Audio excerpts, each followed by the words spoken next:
নমস্কার বন্ধুরা, আজকের ভিডিওটা আপনাদের সবাইকে আমি পুরোটা দেখার অনুরোধ করছি। তো শেষ পর্যন্ত দেখো, আর হয়তো তোমাদেরও অনেক হেল্প হতে পারে।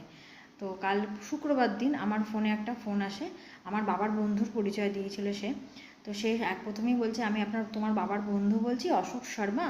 আমি জিজ্ঞাসা করেছিলাম তার নামটা, অশোক শর্মা। আমি হসপিটাল থেকে বলছি, আমি তো হসপিটালে আছি, এত কথাও বেশি বলতে পারবো না। তো তোমার বাবা আমার কাছে 12,000 টাকা পেতো। তা তোমার বাবাই আমাকে বলেছে যে 12,000 টাকা আমার মেয়ের অ্যাকাউন্টে জমা করে দাও। তো সেই সূত্রে তোমার অ্যাকাউন্ট ফোন নাম্বারটা তো আমার বাবার থেকেই পেয়েছি। তুমি প্রিয়াঙ্কা বলছো না? প্রথমে নামটা উনি শিওর করে নেন।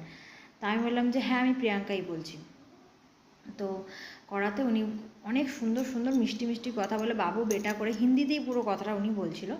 বাবু বেটা করে আমার সাথে কথা বলতে বলতে উনি 10,000 টাকা সেন্ড করে। কিন্তু এখানে টুইস্ট ছিল, ওটা কিন্তু কোনো অ্যাকাউন্টে ঢুকছিল না, ওটা শুধুই একটা মেসেজ। এটা আমি প্রথমে বুঝতে পারিনি। সেকেন্ড টাইম উনি আবার 2,000 টাকা, মানে উনি 12,000 টাকাটা দুবারে পাঠাচ্ছে।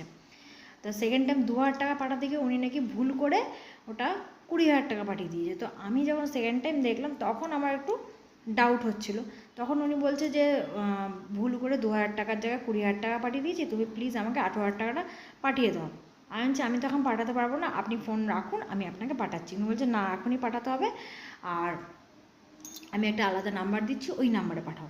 আমি বলছি আপনি ফোন না রাখলে আমি পাঠাবো না। তো অনেক ওনার সাথে তর্ক বিতর্ক হওয়াতে উনি ফোন রাখছিলই না। তা আবার উনি বললেন যে আমি জিজ্ঞেস করছি আমার বাবার নাম কি বলুন তো। তো উনি বলছে রমেশ দাস। তো বলছে তোমার বাবা, আমি বললাম আমার বাবা তো রমেশ দাস না। তো উনি বলছে রমেশ দাস না, তাহলে তুমি অন্য কেউ, তাহলে প্লিজ পুরো 30,000 টাকাটা আমাকে পাঠাও। আমি বলছি আমি পাঠাতে পারবো না, আপনি ফোন রাখুন, তারপর আমি আপনার টাকাটা পাঠিয়ে দেবো। তা আমাকে একটা নাম্বারও দিয়েছে, আমি সেই নাম্বারটাও অ্যাটাচ করে দেবো ভিডিওর সাথে।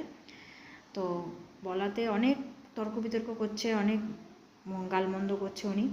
তারপর আমি আমার হাজব্যান্ডকে ফোনটা দিই। আমার হাজব্যান্ড বলেছে যে আপনি যেই হয়ে থাকুন, আপনার যত টাকাই হয়ে থাকুন, আপনি বাড়ি এসে নিয়ে যান। আর উনি বলছে আমি আসতে পারবো না, আমি অনেক দূরে থাকি, কালীঘাট থেকে আমি কী করে আসবো।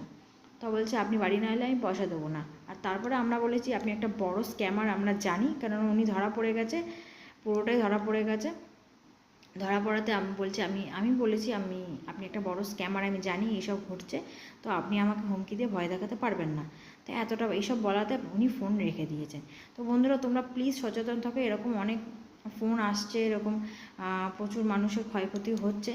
তো প্লিজ তোমরা এই ভিডিওটা প্রচুর শেয়ার করো, আর প্রত্যেকটা মানুষের কাছে এরকম অনেক ফোন আসছে। তো আপনারা প্লিজ সবাই সাবধানে থাকুন, সচেতন থাকুন। ধন্যবাদ।